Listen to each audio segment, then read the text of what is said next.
क्या आपने कभी सोचा है कि आपका फेवरेट बचपन का शो परमैन असल में एक अधूरी लव स्टोरी और गहरे सस्पेंस पे खत्म हुआ था। हम सब जानते हैं कि कैसे नॉर्मल सा 11 साल का लड़का मित्सुओ हेलमेट और केप पहनकर सुपर हीरो बन जाता है और उसके पास एक धांसू सा कॉपी रोबोट भी होता है जो कि बिल्कुल डुप्लीकेट बन जाता है। और ये सारी पावर्स उसे बर्डमैन नाम का एक सीक्रेट बॉस ने दी थी जिसकी खुद के पास्ट के बारे में हमें कभी नहीं बताया जाता। पर क्या आपको पता है कि परमैन यानी कि हमारा मित्सुओ अनजाने में दो लड़कियों के बीच में फंसा था। पहली थी उसकी क्लासमेट मिचिको जो कि सिर्फ सुपर हीरो यानी परमैन को पसंद करती थी, मित्सुओ को तो भाई बिल्कुल भी नहीं। और दूसरी तरफ थी पाको जो कि अंदर ही अंदर मित्सुओ से प्यार करती थी रियली में भाई। लेकिन सबसे बड़ा सवाल ये उठता है कि क्या पाको अपनी रियल आइडेंटिटी कभी परमैन को बता भी पाती है और क्या रियली में परमैन कभी वापस लौट कर आता है।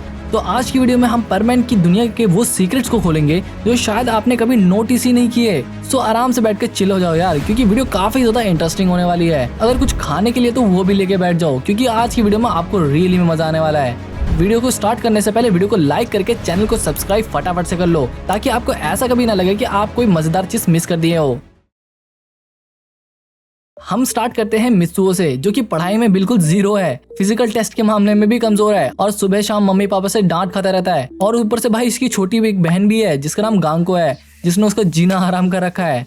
भाई रियली में यार कई बार सिबलिंग्स इतने ज्यादा परेशान कर देते हैं तो कुछ कहने की बात नहीं। स्कूल में भी उसकी कोई खास इज्जत नहीं थी, पर भाई के सपने बहुत बड़े बड़े थे। उसे अपनी क्लास की सबसे पॉपुलर गर्ल मिचिको पर क्रश था, जो कि थोड़ी सी मतलबी भी थी और मित्सुओ को तो भाव भी नहीं देती थी यार। लेकिन फिर भी हमारा मित्सुओ आशिक इसके पीछे पड़ा हुआ था। लेकिन फिर आता है उसकी लाइफ का सबसे बड़ा टर्निंग पॉइंट। एक दिन मित्सुओ को एक अजीब सा कैरेक्टर मिलता है जो कि खुद को बर्डमैन कहता है, एक ऐसा सुपर हीरो जो कि बर्ड प्लेनेट से अर्थ पर आया था। बाय द वे आपको एक इंटरेस्टिंग फैक्ट बताऊं, इस शो का पहले नाम सुपरमैन होने वाला था, पर जैसे भाई आपको पता ही कि सुपरमैन किनके पास था, इसीलिए सुपरमैन से सू हटाकर परमैन कर दिया गया। अर्थ पर शांति बनाए रखने के लिए बर्डमैन मित्सुओ को अपना सुपरमैन सूट दे देता है, यानी कि परमैन सूट, और साथ ही साथ काफी सारे गैजेट्स भी दे देता है जो कि मित्सुओ को उस बर्डमैन से मिले थे। पहला था उसका हेलमेट जो कि उसकी ताकत को 6600 गुना तक बढ़ा देता था। इससे वो किसी भी गाड़ियों को उठा सकता था, किसी भी भारी चीज को उठा सकता था, किसी भी लैंग्वेज को समझ सकता था और यहाँ तक कि एनिमल्स से भी बात कर सकता था। और हाँ भाई, एक रियली में काफी क्रेजी और सीक्रेट फीचर भी था। यह हेलमेट उसे किसी भी चीज के आर पार देखने में मदद करता था। हाँ भाई रियली में कपड़ों के अंदर भी। हालांकि वो अपने एक्सरे विजन का बर्डमैन या फिर दूसरे परमैन पर यूज नहीं कर सकता था। दूसरा गैजेट है उसकी केप, जो कि उसे उड़ने की पावर देती है। अकेले उड़ने से उसकी top speed 119 kilometre per hour तक हो सकती है, लेकिन अगर 4 परमैन एक दूसरे का हाथ पकड़कर उड़े तो उनकी स्पीड 475 किलोमीटर तक जा सकती है। और तीसरा उनका बैज, जो कि वॉकी टॉकी की तरह काम करता है और वाटर या फिर स्पेस में सांस लेने में भी हेल्प करता है। और आखिरी चीज कॉपी रोबोट, इसका नाक दबाते ही आपको परफेक्ट क्लोन बन जाता है। भाई अगर मेरे पास होता तो रियली में भाई इसका तो मैं गजब यूज कर रहा होता। आप तो समझ ही गए होगे। सेम शक्ल सेम यादें, बस एक ही गड़बड़ था। ट्रांसफॉर्म होने के बाद इसकी नाक लाल होती थी, जिससे असली और नकली का फर्क पता चलाना आसान हो जाता था। पर हमारा मित्सुओ, वो तो इस कॉपी रोबोट का इस्तेमाल अपने होमवर्क कराने में, घर का काम कराने में और खुद का काम टालने के लिए करता था और खुद मजे करने के लिए निकल जाता था। भाई अगर मेरे पास होता तो मैं तो उससे भी बुरे काम कराता उससे। वैसे तुम क्या कराते हो कमेंट में जरूर बताना।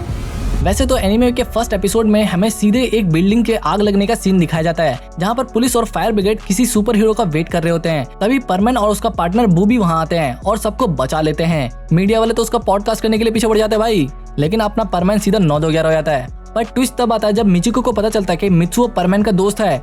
वो एक्साइटेड होकर मित्सुओ को डिनर पर बुलाती है, पर एक शर्त के साथ कि उसे परमैन को भी साथ में लाना होगा। अब मित्सुओ खुद परमैन बन जाता है और कॉपी रोबोट को नकली मित्सुओ बनाकर लेके जाता है। पर वो रोबोट वहां जाकर ऐसी अजीब हरकतें करता है कि परमैन की इमेज कबाड़ा हो जाता है। पर हमें यहीं पर एक काफी कड़वा सच पता चलता है, मिचिको को असल में परमैन से प्यार होता है, मित्सुओ से नहीं।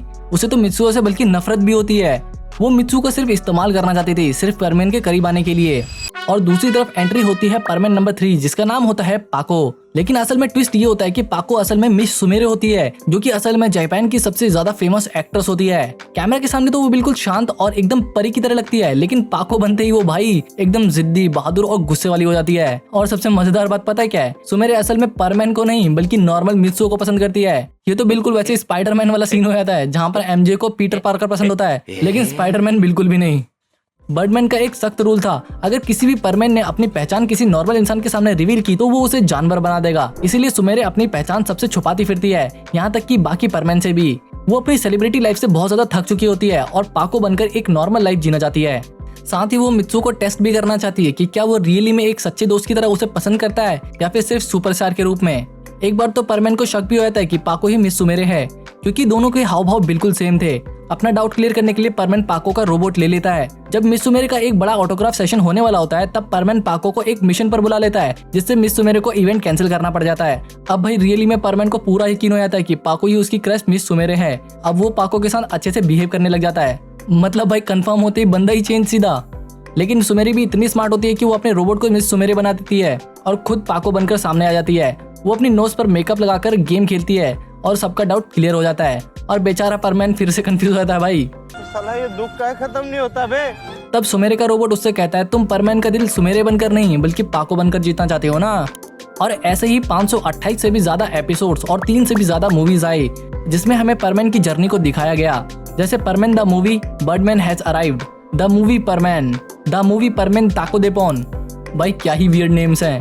और ऐसे ही कहानी में आगे एक टेस्ट होता है जहां चारों परमैन में से सबसे बेस्ट काम करने वाले को बर्ड प्लेनेट यानी ट्रेनिंग के लिए भेजा जाने वाला था। और गेस कीजिए विनर कौन बनता है? हमारा आलसी और डरपोक मित्सुओ, क्योंकि शायद बर्डमैन भी ये बात जानते थे कि जब दूसरों की जान बचाने की बात आती है तो मित्सुओ अपनी जान की बाजी लगाकर भी उन्हें बचा लेता है। लेकिन दोस्तों परमैन की एंडिंग हमें एनिमे में कभी देखने को मिली ही नहीं, क्योंकि शो अचानक से बंद हो गया था। इसकी असली एंडिंग मांगा में दिखाई गई थी, जो कि सच में बहुत ज्यादा इमोशनल थी। पर उसे जानने से पहले आपको 1960s के परमैन के एनिमे के बारे में भी जानना होगा। 1960s में जब परमैन की मांगा लिखी जा रही थी तो उसके साथ साथ एक उसका एनिमे वर्जन भी आता था, जो कि पूरी तरीके से ब्लैक एंड व्हाइट में था। इस पुरानी सीरीज के लास्ट एपिसोड में दिखाया जाता है कि बर्डमैन खुद मिस सुमेरे को ये परमिशन दे देता है कि वो चाहे तो मित्सुओ को अपना असली चेहरा दिखा सकती है, यानी कि अपनी आइडेंटिटी रिवील कर सकती है। तो मित्सुओ में भी ऐसे ही करती है और अपना मास्क हटा देती है। उसे देखकर तो भाई मित्सुओ का रिएक्शन देखने लायक होता है। वो पूरी तरीके से शॉक हो जाता है और इस सीक्रेट को रिवील करने के बाद हमारी पाको भी काफी ज्यादा खुश दिखाई देती है। ब्लैक एंड व्हाइट एनिमे का तो एंड यहीं पर ही हो जाता है, लेकिन मांगा की कहानी इससे भी ज्यादा इमोशनल और गहरी है।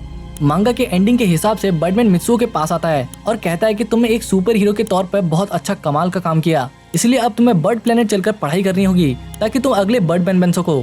ये सुनकर मित्सुओ काफी ज्यादा खुश तो होता है, पर साथ ही साथ काफी ज्यादा दुखी भी हो जाता है, क्योंकि उसे पता होता है कि अर्थ पर उसका अब आखिरी दिन है। इसलिए वो अपने सारे दोस्तों और फैमिली मेंबर से बहुत प्यार से मिलता है। जाने से ठीक पहले जब बर्डमैन मित्सुओ की मॉम को कुछ देर के लिए फ्रीज कर देता है तब वो उनसे आखिरी बार गले भी मिलता है। इसके बाद वो बर्डमैन यूएफओ के पास पहुंचता है, जहां बाकी सारे परमैन भी उसे विदा करने के लिए आए हुए होते हैं। सब उसे याद के तौर पर कुछ ना कुछ गिफ्ट देते हैं। लेकिन भाई सबसे शॉकिंग मोमेंट तो तब आता है जब पाको मित्सुओ को यूएफओ के पीछे ले आकर अपना मास्क उतार कर दिखाती है और वो बताती है कि वही सबकी फेवरेट सुपरस्टार मिस सुमेरे है। और ये देखकर मित्सुओ के होश उड़ जाते हैं। जाते जाते मित्सुओ उससे एक प्रॉमिस करता है, तुम यही धरती पर मेरा वेट करना और मैं बर्ड प्लेनेट से एक अच्छा बर्डमैन बनकर तुम्हारे पास जरूर लौटूंगा। और इसी प्रॉमिस के साथ वो चला जाता है और यहीं पर परमैन भी एंड हो जाता है। लेकिन इसका क्लू हमें कई बार डोरेमोन के एपिसोड्स में भी दिखाया जाता है, जहां डोरेमोन के एक episode scoop Nobita secret date में जब नोबिता लोगों से काफी ज्यादा परेशान हो जाता है तो वो मिस सुमेरे उसे वहां से बचाकर लेके चली जाती है। इसके बाद वो दोनों काफी देर तक घूमते रहते हैं, लेकिन एपिसोड के एंड में मिस सुमेरे नोबिता को अपना पेंडेंट दिखाती है, जिसमें कोई और नहीं बल्कि परमैन यानी कि मित्सुओ होता है। क्योंकि असल में डोरेमोन के अंदर मिस सुमेरे कोई और नहीं बल्कि परमैन की वही पुरानी दोस्त पाको होती है और आज भी वो उसका इंतजार कर रही होती है। वेल ये थी परमैन की एंडिंग। वैसे क्या आपने कभी सोचा कि आपके फेवरेट गेम्स यानी कि टेंपल रन की कहानी इतनी ज्यादा क्रीपी है कि आपका दिमाग हिल जाएगा? वेल इसको आप यहाँ पर क्लिक करके वॉच कर सकते हो।